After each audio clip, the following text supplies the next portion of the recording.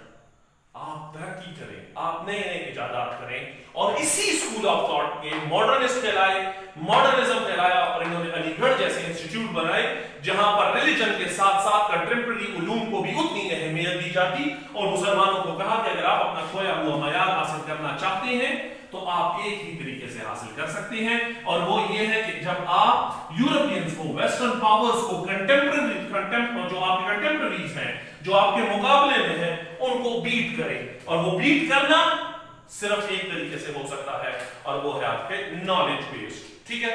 لہٰذا سر سید احمد خان نے مسلمانوں کو یہ بھی بتایا کہ آپ جو ہونا تھا وہ ہو گیا ہے، بائی اسٹبرنس، ضد اور انا سے، ماضی میں پہلے رہنے سے آپ کبھی بھی کامیابی نہیں حاصل کر سکتے، آپ کو آگے موو ہونا ہوگا، اور موو کرنے کے لیے ضروری ہے کہ آپ جو سمجھوتا کریں حالات سے اور اس میں اپنی بہتری لے آئیں، ٹھیک ہے۔ انلائٹمنٹ کا درس دیا، ماڈرن علوم کا درس دیا، نالج بیسڈ اکانومیز آج کل بن رہی ہیں، آرٹیفیشل انٹیلیجنس کا دور ہے، یہ درس دیا، یہ امپورٹنٹ ہے، ٹھیک ہے۔ اور دوسرا انہوں نے کہا کہ آپ اگر انگریزوں کے ساتھ ضد پر آئیں گے تو ہندو تو ویسے بھی آپ کو نیومیریکلی آؤٹ نمبرڈ کر رہے ہیں، تعداد میں تو ویسے بھی آپ سے زیادہ ہے، آپ کبھی بھی اور فیلڈ پہ بھی ان سے بیک فٹ پہ چلے جائیں گے، لہذا کو انگریزوں کے ساتھ دشمنی سے آپ کو نقصان زیادہ ہے، فائدہ کم ہے، ٹھیک ہے۔ لہذا انہوں نے سیاسی اور ادبی اس میں سائٹس پر بھی مسلمانوں کی خدمات کی، انہوں نے بکس لکھی، اور دوسرا یہ کہ ٹو نیشن تھیوری بھی پیش کی. Now this is very important. The father of two nation theory is سر سید. ٹھیک ہے، ٹو نیشن تھیوری انہوں نے پیش کی. انہوں نے کہا کہ مسلمان اور ہندو الگ الگ حقوں میں ہیں. ایٹ انیشیل وہ اس کے حق میں نہیں تھے. اب ابتدائی طور پر انہوں نے ہندوستان کو برائٹ قرار دیا اور مسلمس اور ہندوؤں کو ان کی دو آنکھیں قرار دیا، لیکن بعد میں وہی سمجھ گئے کہ looks can be deceptive. وہ یہ سمجھ گئے کہ جو نظر آ رہا ہے ویسا نہیں ہے. ٹھیک ہے، انہوں نے مسلمانوں کی خصوصی طور پر ایجوکیشن پر توجہ دی. ٹھیک ہے، انہوں نے مسلمانوں کو ایجوکیشن پر توجہ دینے کی طرف راغب کیا اور کہا کہ یہ آپ راستہ جو آپ کو سیو کر سکتا ہے وہ صرف ایجوکیشن ہی ہے. ٹھیک ہے، لہذا انہوں نے مسلمانوں کے لیے ڈفرنٹ تعلیمی ادارے بنائے. ٹھیک ہے، جیسے 1859 میں انہوں نے مراد آباد میں ایک سیٹ اپ ڈیولپ کیا. ٹھیک ہے، مراد آباد میں، اور غازی پور کے مقام پر انہوں نے اسکول بنائے 1863 میں. ٹھیک ہے، سائنٹیفک سوسائٹی کے نام سے ایک اس کی بنیاد رکھی.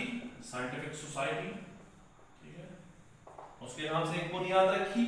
ٹھیک ہے، جس کا مقصد اور اس کا یہ تھا کہ ٹرانسلیشن کرے اچھی بکس کی، ٹرانسلیشن کرے جو بہترین یورپین بکس ہیں وہ لوکل لینگویجز میں اس کی ٹرانسلیشن کرے.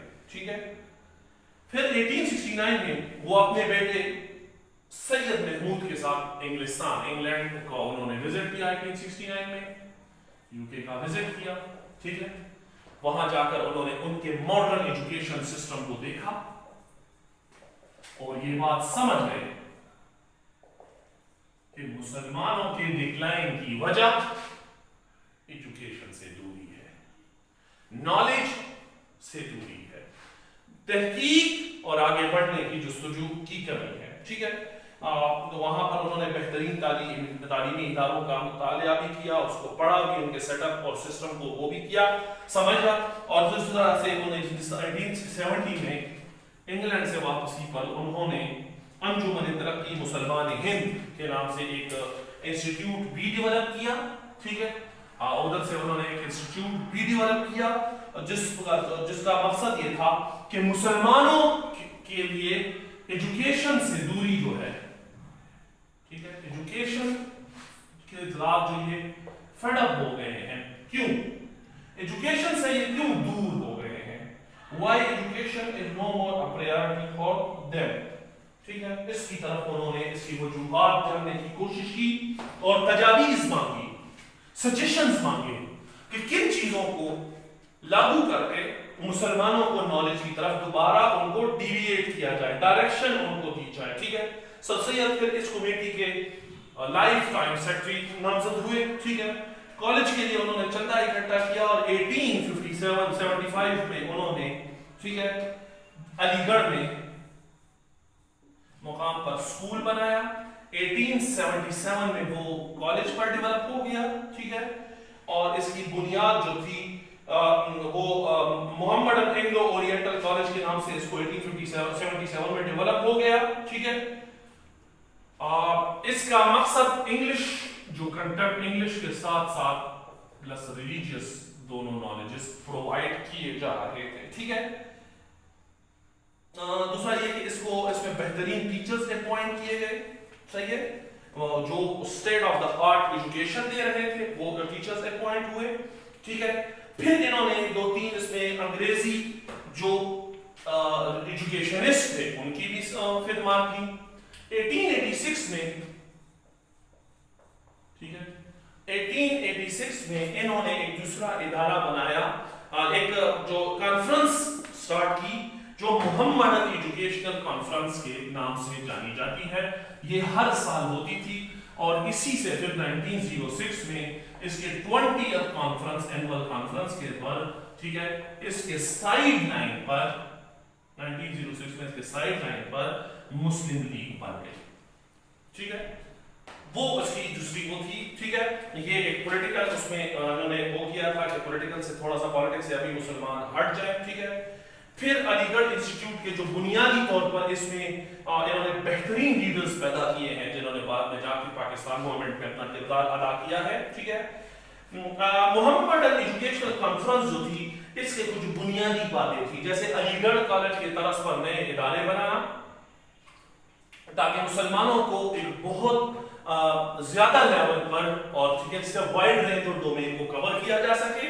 ٹھیک ہے, مسلمانوں میں جو ماڈرن ایجوکیشن سسٹم ہے اور خاص کر جو ویسٹرن ایجوکیشن سسٹم ہے اس کی طرف ان کو راغب کرنا. ٹھیک ہے, دوسرا یہ کہ جو برٹش ایجوکیشن سسٹمز ہیں اس پہ نظر رکھنا کہ وہاں پر جو ریلیجیس ایجوکیشن دی جا رہی ہے ٹھیک ہے وہ کسی بھی طرح سے کنٹرڈکٹری نہ ہو اور وہ ایک لیول کے مطابق ہو. ٹھیک ہے, دوسرا یہ کہ مسلمانوں کے جو مدارس ہیں جو ریلیجیس انسٹیٹیوشنز ہیں وہاں پر کورس جو ہے ٹھیک ہے وہاں پر جو کورس پڑھایا جا رہا ہے اس کو ماڈرن سسٹمز جو ہیں جو لیٹسٹ ایجوکیشنل ڈیولپمنٹس ہیں اس کے مطابق کرنا. ٹھیک ہے, انہوں نے اس طرح سے تحریک میں بعد میں جا کے بہت بڑے بڑے رولرز جو ہیں وہ پیدا کیے ہیں. پاکستان موومنٹ میں ان کا کردار رہا ہے. ٹھیک ہے, اور یہ الگ بات ہے کہ 1898 میں ان کی وفات کے تقریباً کوئی 20 ایئرز بیک یا 20 to 2 years بیک علی گڑھ جو ہے وہ پھر یونیورسٹی بھی بن گئی, اب بھی موجود ہے. ٹھیک ہے, اور بڑا امپورٹنٹ رول پلے کر رہی ہے. علی گڑھ تحریک نے مسلمانوں کی ایجوکیشنل اپ گریڈیشن میں اور پولیٹیکل انلائٹمنٹ میں مرکزی کردار ادا کیا ہے.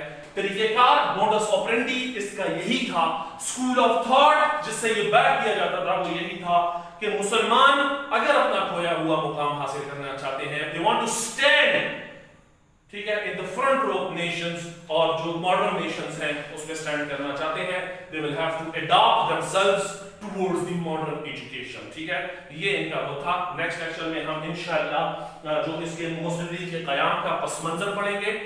ٹل دین تھینک یو سو مچ اور اللہ حافظ.